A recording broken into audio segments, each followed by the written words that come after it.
আমার বাবা মাজায় ব্যথা এবং পায়ের ব্যথার জন্য মোটেই হাঁটতে পারছিল না, খুবই খারাপ অবস্থায় ছিল। আলহামদুলিল্লাহ আমরা বিভিন্ন লোকজনের মাধ্যমে জানতে পারলাম যে আপনার এখানে ভালো চিকিৎসা হয়। আমরা লোক মারফতে শুনতে পেয়ে এখানে আসছি।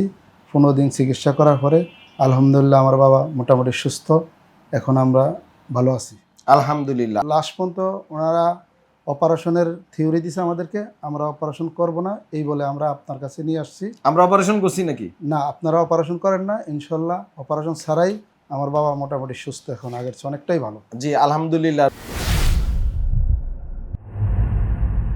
বিসমিল্লাহির রহমানির রহিম। দর্শক, ডিপিআরসি এই নামটা সারা পৃথিবীতে এখন রোগীদের জন্য একটা আশীর্বাদ স্বরূপ। আলহামদুলিল্লাহ, সবাই দোয়া করবেন যেন নাম আরও প্রচার হইতে থাকে। ডিপিআরসিতে যে কোনো রুগী এসে যেন সুস্থ হয়ে বাড়িতে চলে যায়। আজকে আমরা একজন বয়স্ক, যে আমার ডান পাশে আছেন, বয়স্ক আমাদের বাংলাদেশের সিনিয়র সিটিজেন জনাব আব্দুল মালেক পাটোয়ারি সাহেব। উনি একজন ব্যবসায়ী, বয়স 70 বছর। উনি ভোলা জেলার রুগী এবং ভোলা, বরিশাল, পটুয়াখালী মানে দক্ষিণবঙ্গ পুরাটা, সেই আমাদের সুন্দরবন এরিয়া হইতে শুরু করে একেবারে চট্টগ্রামে কক্সবাজার পর্যন্ত সেই সামুদ্রিক এরিয়া, সবাই যে কোনো ব্যথা বেদনা হলে আগে ডিপিআরসিতে চলে আসে। আলহামদুলিল্লাহ ঢাকা আমাদের কাছে আসে। তো আমাদের মুরব্বী আমার ডান পাশে আর বাম পাশে আপনার কি হন? ছেলে, ওনার ছেলে। সো ছেলে বাবাকে আমার কাছে নিয়ে আসছে চিকিৎসার জন্য। ওনার মাজায় PLID, প্রোটিউডেড ডিস্ক, অনেক পরিশ্রম করছে বয়স্ক মানুষ আগে, যার কারণে জেলি বের হয়ে গেছে। আমার কাছে যে PLIDর ছবি আছে, MRI দেখেন, দেখা যায় সুন্দর করে অনেকগুলা, এবং পুরা জেলি বের হয়ে গেছে। তো আলহামদুলিল্লাহ। বলেন ছেলে, আপনার বাবার কি হয়েছিল? আমার বাবা মাজায় ব্যথা এবং পায়ের ব্যথার জন্য মোটেই হাঁটতে পারছিল না, খুবই খারাপ অবস্থায় ছিল। আলহামদুলিল্লাহ আমরা বিভিন্ন লোকজনের মাধ্যমে জানতে পারলাম যে আপনার এখানে ভালো চিকিৎসা হয়। আমরা লোক মারফতে শুনতে পেয়ে এখানে আসছি। 15 দিন চিকিৎসা করার পরে আলহামদুলিল্লাহ আমার বাবা মোটামুটি সুস্থ, এখন আমরা ভালো আছি আলহামদুলিল্লাহ। আপনাদের বাড়ি কোথায় বলা? আমাদের বাড়ি হলো ভোলা চরফেশন, দক্ষিণ আইসা, একদম বঙ্গোপসাগরের অতি নিকটে। হ্যাঁ, খুবই এমন একটা জায়গা যেখানে মানুষ যতই আপনি শিক্ষিত হন আর যতই আপনার টাকা পয়সা থাকুন, লাভ নেই। আপনাকে প্রতিকূল পরিবেশে ওখানে বড় হইতে হয়। সামুদ্রিক ঝড়, এই সেই, অবকাঠামোগত প্রবলেম, চলতে ফিরতে শারীরিক ফিটনেস খুব দরকার বলার মানুষের, নাকি? জি। এরপরে সাঁতার কাটা জানতে হয়, না হলে যে মাঝে মাঝে এর আগে বহু দুর্ঘটনা ঘটছে না বাংলাদেশে, সামুদ্রিক বিভিন্ন। তো ভোলা, বরিশাল এই সকল মানুষ এরা হচ্ছে ফিজিক্যালি ফিট 100%। এবং দেখা যায় যে বয়স বাড়ার সাথে সাথে যে মুরব্বী 70 বছর, এখন মাজার প্রবলেম।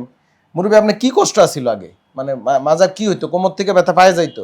কোমর থেকে পায়ে যাইতো, পায়ে খাই যাচ্ছে, আমরা শুনছিনে খেয়ে উঠতো। কতদিন ধরে? ঈদের পর দিনের তেনে এই কোরবানিদের। আচ্ছা, তো ওইখানে ভোলা বা অন্য কোথাও ডাক্তার দেখাইছিলেন? ডাইরেক্ট এখানে চলে আসেন? না, আমরা ঢাকাতে অলরেডি মেডিসিন বিশেষজ্ঞ ডাক্তার দেখাইছি এবং সার্জিক্যাল বিশেষজ্ঞ একজন ডাক্তার দেখাইছি এবং ফুদান ওনাকেও দেখাইছিলাম। ওনার কি লাস্ট পর্যন্ত ওনারা অপারেশনের থিওরি দিছে আমাদেরকে, আমরা অপারেশন করব না এই বলে আমরা আপনার কাছে নিয়ে আসছি। আমরা অপারেশন করছি নাকি? না, আপনারা অপারেশন করেন না, ইনশাল্লাহ অপারেশন ছাড়াই আমার বাবা মোটামুটি সুস্থ, এখন আগের চেয়ে অনেকটাই ভালো। জি আলহামদুলিল্লাহ। রোগীরা থেরাপি, অপারেশন এগুলো বিভিন্ন বিক্ষিপ্ত চিকিৎসা করে, সেটা না করে MDT অ্যাপ্রোচ, যেটা ডিপিআরসিতে আমরা করি, মানে বিভিন্ন বিশেষজ্ঞ চিকিৎসকের সমন্বিত চিকিৎসা হচ্ছে ডিপিআরসিতে হয়ে থাকে। আলহামদুলিল্লাহ, সবাই এই মুরব্বীর জন্য দোয়া করবেন, আল্লাহ পাক যেন ওনার নেক দারাজ করে এবং সুস্থ থাকেন। উনি বয়স্ক মানুষ বিছনাত পড়ে গেলে দেখার কেউ নেই। জি, কারণ ছেলে মেয়ে, আমারও বাবা অসুস্থ, বয়স্ক মানুষ, দেখার কেউ নেই, কারণ সবাই ব্যস্ত, নাকি? তো বয়স্ক মানুষ, আমাদের ডিপিআরসির মোটো হইছে মানুষ যেন হাইটটা কবরে যাইতে পারে, কারণ মানুষ মরবেই, আমার কোনো ক্ষমতা আছে না। তো মরণের আগের দিনও যেন নিজের কাজ নিজে করতে পারে, মরণের আগের দিনও যেন হাঁটতে পারে। যেদিন মরি যাইব সবাই কবরে দিয়ে আসবে, কিন্তু ঘরে পড়ে থাকবো, প্যারালাইসিস হয়ে থাকবো, কষ্ট পাইবো, বিস্তার প্রস্রাব পায়খানা করবে, তারপরে এই নামাজ পড়তে পারবে না, কিছুই করতে পারবে না। এই জীবন চায়? কেউ চায় না। সবাই দোয়া করবেন এই জীবন মুক্ত থাকি যেন আমরা, আপনারাও থাকতে পারেন। মুরব্বীর জন্য দোয়া করবেন, ওনার ছেলের জন্য, আমাদের জন্য, যেন আল্লাহ পাক আপনাদেরকে চিকিৎসা সেবা আমাদেরকে সহজ করে দেয়, আমরা দিতে পারি। আসসালামু আলাইকুম ওয়া রাহমাতুল্লাহি ওয়া বারাকাতুহু। ডিপিআরস লিমিটেড, আস্থা, বিশ্বাস ও নির্ভরতায় অবিচল।